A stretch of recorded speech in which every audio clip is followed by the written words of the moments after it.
warahmatullahi wabarakatuh. Perkenalkan, nama saya Sukarya Wiharja SPD. Saya selaku guru bimbingan dan konseling di SMK Bina Patriot Kabupaten Bekasi, Provinsi Jawa Barat. Dalam kesempatan kali ini saya ingin menayangkan sebuah video terkait dengan layanan konseling individu, di mana konseling individu ini yang saya sampaikan ialah terkait dengan konseli yang sering tidak masuk sekolah, yang mana tujuannya ialah konseli dapat menyesuaikan diri, berupaya untuk selalu masuk ke sekolah. Selanjutnya konseli dapat mengubah sikap dan perspektif pikirannya yang kurang sesuai dengan dirinya. Terus selanjutnya konseli dapat menempatkan dirinya sesuai dengan kewajibannya sebagai peserta didik. Adapun pendekatan dalam konseling individu ini ialah pendekatan humanistik dengan menerapkan teknik client-centered counseling, di mana konseling itu sepenuhnya menjadi pusat dari segala permasalahan dan inti dari permasalahan, dan dapat keluar dari permasalahan itu dengan sendirinya. Dan saya di sini selaku konselor hanya membantu konseli untuk keluar dari masalah yang sedang dihadapi oleh konseli. Dan untuk selanjutnya silahkan saksikan video yang akan saya tayangkan berikut ini.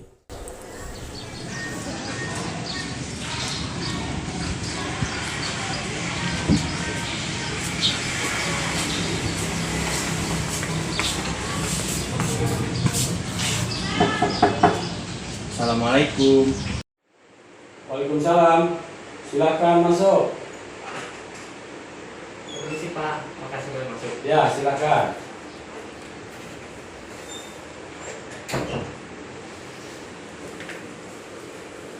Ya, silakan duduk ya, Dek. Terima kasih Pak. Gimana kabarnya, Dek? Alhamdulillah baik Pak. Sebelumnya ya silakan diminum dulu airnya ya. Silakan, Dek. Saya dulu. Ya, silakan.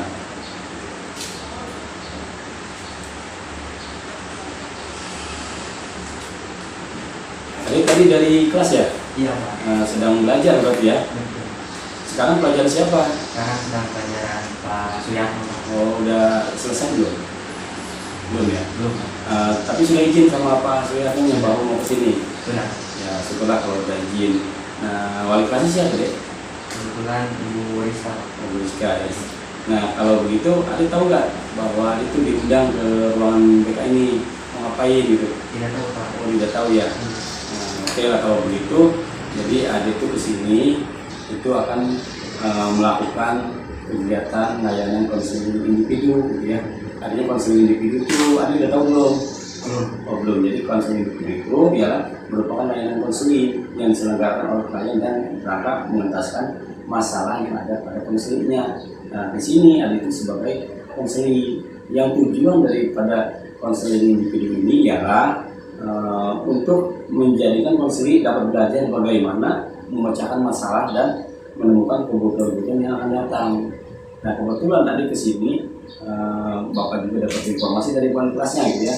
Nah, di dalam konseling individu ini ada beberapa asas yang kita terapkan. Yang pertama itu asas kesukarelaan, di mana adik kesini itu ada paksaan atau tidak dari yang lain itu kesini. Ya, tidak dipaksa ya, ikhlas ya.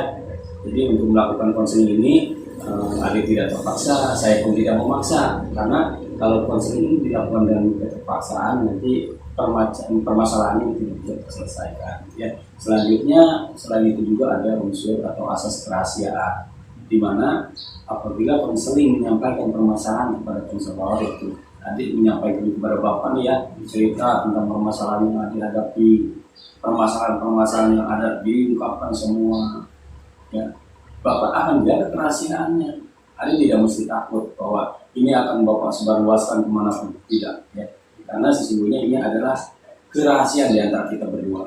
Hanya saja mungkin ya, karena di sini ada permasalahan yang terkait dengan pelajaran kah atau kehadiran adik kah, berarti itu ada keterkaitan dengan pihak yang lain, yaitu khususnya wali kelas. Berarti bapak setelah kegiatan konseling ini mungkin minta izin sama adik juga untuk menyampaikan ke wali kelasnya gitu ya, agar kita sama-sama bisa meningkatkan bagaimana permasalahan yang sudah adik kalian lakukan itu bisa diadakan perubahan.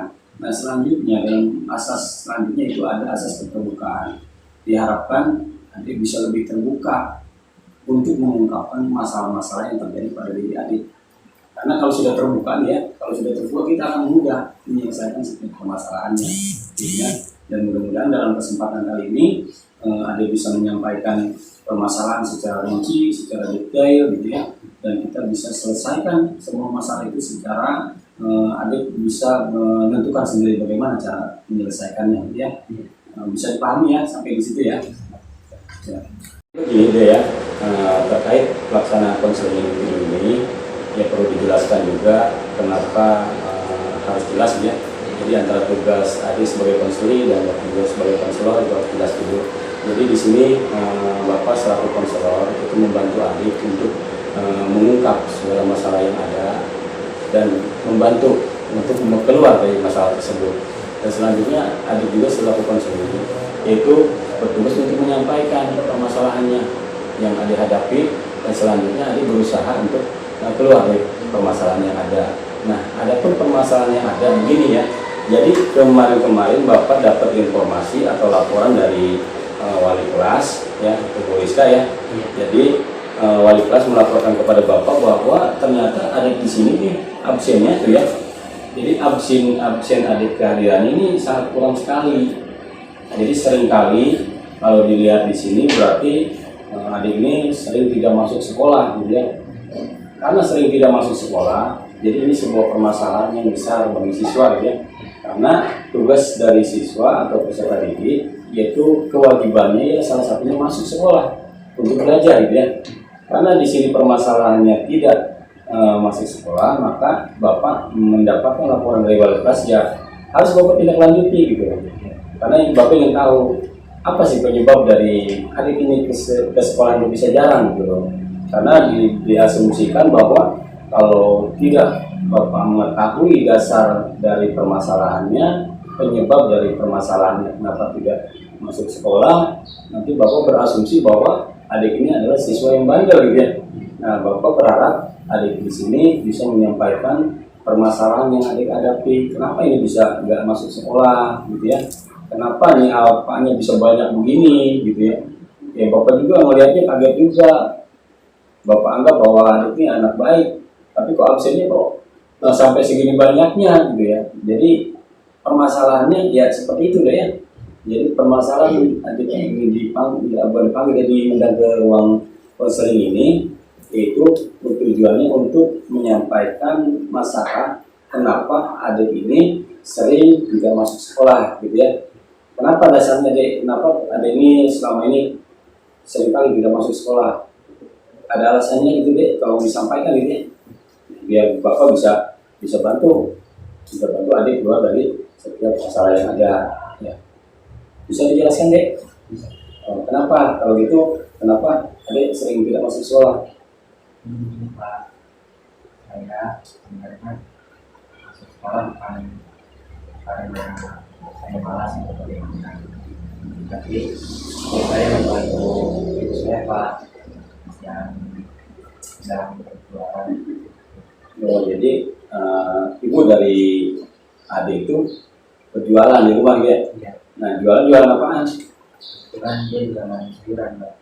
Kenapa bisa adik, kan ibu kan jualan sayuran ya? Kenapa dia bisa datang atau tidak datang ke sekolah gitu? Apa ditugaskan untuk jualan? Bukan? Jadi saya membantu ibu saya berbelanja ibu ke pasar sekitar jam malam dan harus ramai. Jadi karena wafatnya saya sudah mungkin jam 5:30 sudah kelar, tapi karena keadaan kurang di pasar ada lagi Dilambat pulangnya gitu. Kalau pulang terlambat itu bisa sampai jam berapa kira-kira? sampai sekitar jam 8 Pak. 8. Sedangkan di sekolah masuk jam 6 harus ke sekolah gitu ya? Karena di sekolah jam 7 sudah mulai belajar gitu ya? Nah, berarti di sini Adit berangkat dari rumah untuk ngantar ibu, berangkat jam 3 pagi gitu ya. Seharusnya jam setengah 6 atau jam 6 sudah pulang, persiapan berangkat ke sekolah gitu ya. Intinya setelah itu Adit kadang terhambat gitu ya, ada kendala di pasar itu. Memang kalau Bapak bayangkan itu banyak juga ya. Jadi sehingga mungkin pulang dari pasar ini bisa kesiangan ya.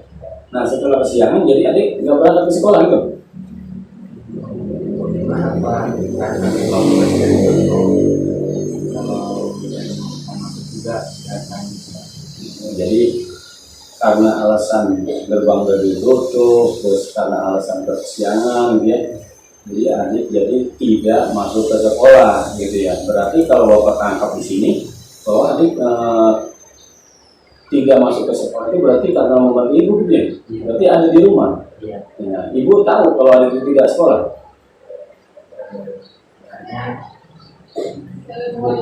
tidak tahu Pak. Jadi selama Adik tidak sekolah, Adik membantu ibu itu ya. Iya. Memang tidak ada orang lain selain Adik yang bisa membantu ibu gitu. Karena ada bapak saya Pak. Tapi karena bapak saya sudah tua, terus sakit-sakitan, saya mau mungkin Pak. Oh, jadi karena faktor orang tua juga udah tua gitu ya. Jadi memang kalau udah tua ya perlu perhatian dari anaknya. Ya, berarti Adik di sini betul membantu ibu berusaha untuk mencukupi perekonomian keluarga juga gitu ya. Jadi membantu ibu karena bapak juga udah tua, udah banyak sakit-sakitan, sehingga Adik jadi salah satu penopang keluarga untuk membantu keluarga dalam faktor khususnya perekonomian. Itu membantu ibu sedang berjualan gitu ya. Tapi Adik itu sadar nggak bahwa Adik ini adalah seorang siswa gitu kan, harus belajar gitu ya.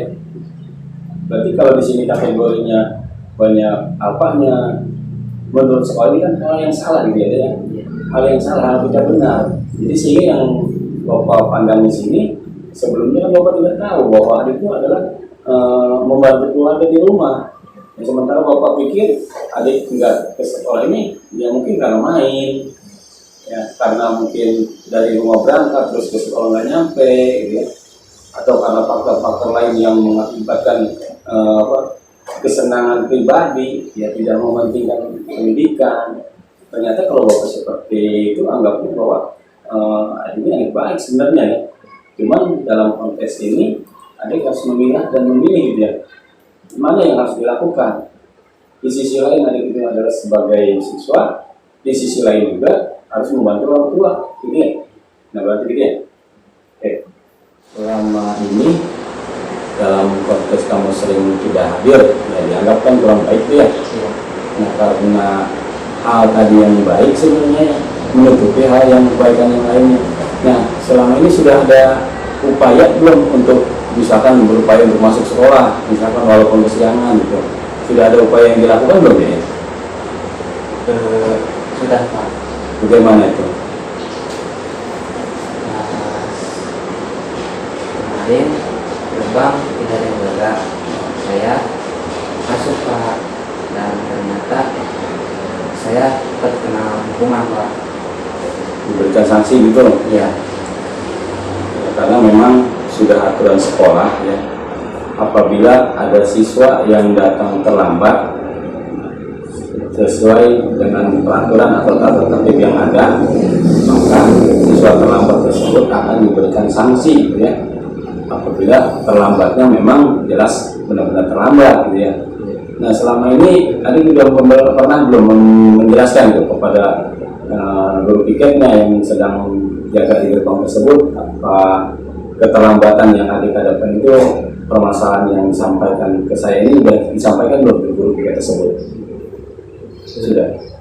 Sebenarnya saya sudah berbicara Pak sama guru yang piket pada itu, dan guru piketnya tidak percaya Pak. Gitu. Ya. Dan pada akhirnya saya tetap dikenakan sanksi Pak. Benar ya, karena kalau dilihat kalau datang tadi kalau sering itu ya banyak sekali yang tidak sesuai dengan aturan, seharusnya datang sebelum jam 7, ternyata datang jam 7 lewat, sehingga diberikan sanksi. Dan alasan apapun itu kadang banyak yang direkayasa gitu ya. Ya mungkin nanti setelah adik menyampaikan permasalahan dengan bapak, agar berkonseling dengan bapak gitu ya, bapak tahu permasalahan yang intinya, dan bapak juga akan menginformasikan ke guru piket tersebut. Nanti apabila sudah bapak informasikan ke guru piket atau wali kelas bahwa ada itu kesiangan dengan alasan seperti itu tadi, adik mau nggak akan rajin ke depannya? Ya mau. Jadi harus sesuai ya.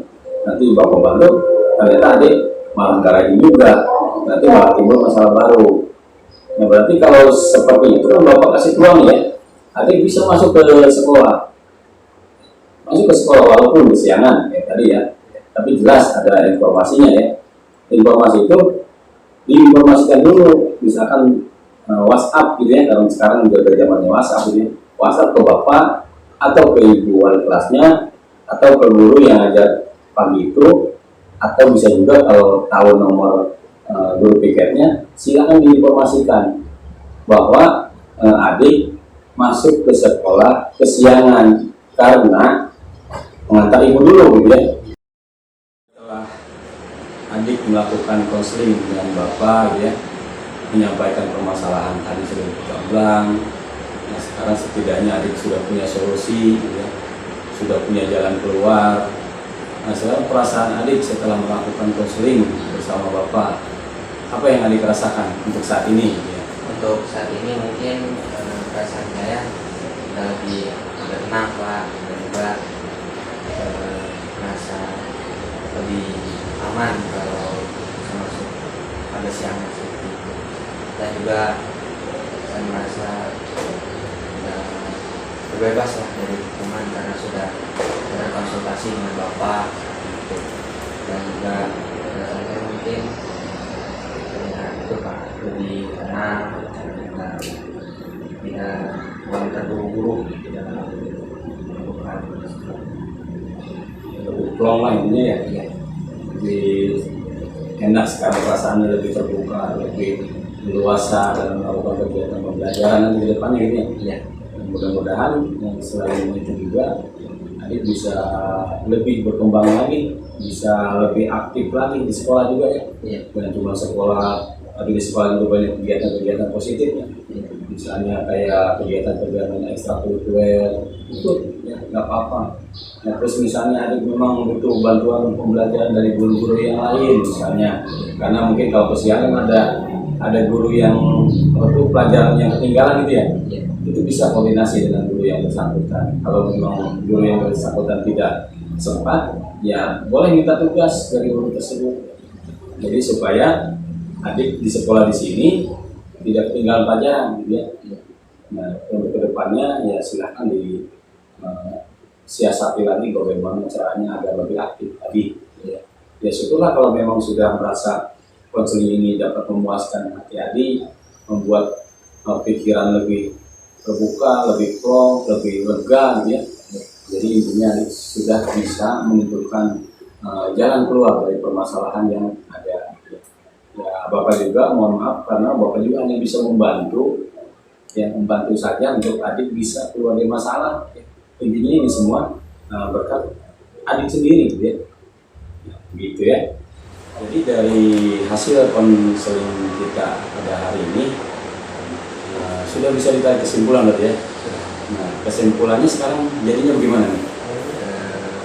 Kesimpulan pada ini mungkin saya harus menjadi lebih baik lagi Pak, dan juga harus mengurangi Alpanya gitu ya. Saya. Jadi begini, karena memang sudah Bapak anggap selesai dua konselingnya, jadi kesimpulannya ya tadi betul, lebih aktif lagi, lebih rajin lagi sekolahnya. Nah Bapak berikan apresiasi buat kamu, karena kamu bisa menyelesaikan masalah, kamu bisa hidup di dalam konteks yang dua sisi sama-sama penting ya. Yang satu sisi kamu harus bantu orang tua di rumah, membantu perekonomian di rumah, membantu perekonomian keluarga. Di sisi lain, kamu adalah seorang siswa yang memiliki kewajiban untuk belajar. Nah, saya yakin kamu tuh kuat, kamu tuh bisa. Kamu bisa menilai dirimu bahwa ini ternyata benar, ini tuh baik. Saya yakin mampu ya. Karena masalah yang dihadapi oleh kamu, Bapak juga belum tentu bisa menghadapinya. Di usia adik yang masih belum waktunya untuk bekerja ya, tetapi adik harus dibebankan untuk ikut kerja. Di usia yang harusnya hanya cukup belajar, tapi dibebankan juga untuk ikut membantu memenuhi kebutuhan ekonomi orang tua gitu ya. Sehingga ada salah satu yang dikorbankan. Adik membantu ibu di rumah, sekolah dikorbankan, jadi banyak apanya gitu ya. Sementara adik rajin ke sekolah, masuk pagi-pagi terus, ibu dikorbankan, tidak dibantu oleh adik gitu ya. Nah, kedepannya kan tadi ibu bisa ambil solusinya, jadi datang ke sekolah setiap hari. Ya syukur-syukur sih nggak ada hambatan di rumahnya gitu ya. Nggak ada hambatan, nanti bisa masuk ke sekolah sesuai dengan waktunya. Walaupun tidak tepat waktu, seandainya terjadi lagi kesiangan, tetap masuk, nggak apa-apa ya. Ya saya yakin adik bisa kuat, bisa bangkit dari kehidupan adik yang sebelumnya beranggapan bahwa ini benar, itu salah, itu nggak tahu gitu ya. Saya yakin adik kuat. Nah, untuk kedepannya, Bapak juga selalu berharap adik juga bisa bekerja sama dengan Bapak gitu ya, terkait ke depan harus bagaimana, apabila ada masalah seperti apa. Adik jangan segan-segan. Anggap Bapak ini adalah orang tua adik juga gitu ya. Ya, karena Bapak juga merasa tersentuh dengan pernyataan adik seperti tadi. Permasalahan yang adik hadapi ternyata lumayan berat gitu. Bapak juga turut ya merasakan gitu ya beban yang adik sampaikan tadi gitu ya. Dan mudah-mudahan dengan adanya konseling ini Bapak juga tahu tentang kehidupan adik di rumah dan di sekolah. Dan juga mudah-mudahan adik ke depannya juga bisa bekerja sama terus dengan Bapak ya, bisa membantu ibu, bisa sekolah dengan rajin dan sebagainya macam halnya ya. Dan selanjutnya konseling ini Bapak rasa cukup gitu ya, karena adik sudah dapat menyelesaikan semua masalahnya. Dan untuk selanjutnya Bapak juga akan memantau tetap ya, walaupun kita konselingnya sudah selesai, tetap akan Bapak pantau. Dengan cara apa Bapak memantaunya? Nanti Bapak akan melihat absen adik mulai dari hari ini sampai hari-hari berikutnya ya. Bapak akan tanyakan ke wali kelasnya, ke kelasnya ya, ada atau tidak perubahan dari adik ya. Ya intinya kalau yang disampaikan adik Bapak yakin adik bisa ya. Dan mudah-mudahan kedepannya absennya bagus nih ya. Bagus semua, tidak ada apanya, bahkan ya lebih rajin lagi, prestasinya meningkat gitu ya. Dapat nilai dari guru-gurunya maksimal gitu ya, lulus juga dengan prestasi yang cemerlang gitu ya. Itu harapan Bapak ya. Dan mudah-mudahan setelah kegiatan ini selesai adik memang benar-benar berubah ya. Nanti Bapak akan pantau lagi, Bapak akan minta kerjasama dengan wali kelasnya untuk membantu memantau adik supaya bisa lebih aktif lagi. Dan selanjutnya mungkin nanti kita akan adakan konseling individu berikutnya ya. Jadi setelah adik sekarang menyelesaikan masalah ini, nanti kita akan adakan konseling sesi berikutnya. Mungkin untuk mengenai waktu dan tempatnya kita sepakati bersama nanti ya. Kita sambil berjalan, kita sesuaikan waktunya, sesuaikan dengan kebutuhannya, dan mudah-mudahan konseling yang kita lakukan ini bermanfaat buat kita semua ya. Dan setelah ini adik ya boleh masuk ke kelas, minta izin lagi sama guru bidang studinya untuk mengikuti pelajaran lagi, karena tadi sudah meninggalkan kelas ya kurang lebih ya 1 jam pelajaran gitu ya. Ya Bapak juga mohon maaf apabila mengganggu adik sedang belajar ya. Dan Bapak juga mengapresiasi sepenuhnya adik bisa segala-galanya ya. Saya yakin adik bisa menyesuaikan setiap permasalahan yang ada dengan kondisi yang adik hadapi gitu ya. Dan nanti selanjutnya silakan ke kelas untuk belajar kembali gitu ya. Mungkin dari Bapak cukup sekian saja untuk konseling pada saat ini. Dan kita ke depannya mudah-mudahan selalu diberikan kesehatan ya. diberikan kekuatan, diberikan apa yang kita harapkan itu tercapai semuanya. Tujuan-tujuan yang kita rencanakan mudah-mudahan kita raih semuanya. Cita-cita yang adik inginkan tercapai semuanya. Itu tujuan utamanya kita ya. Bapak harap adik bisa sekolah semaksimal mungkin, silakan belajar, dan juga mohon jaga nama baik sekolah, nama baik keluarga, dan nama baik adik sendiri gitu ya. Dan setelah kegiatan ini Bapak akan merahasiakan tentang apa permasalahan yang kita hadapi, adik hadapi saat kemarin gitu ya. Akan Bapak rahasiakan tentang hasil konseling hari ini. Cuma nanti kita akan lihat ada perubahan atau tidak gitu ya. Cukup sekian ya. Nah, untuk saat ini ya silakan ke ruang kelas terlebih dahulu ya. Silakan ya. Terima kasih. Ya, terima kasih. Silakan.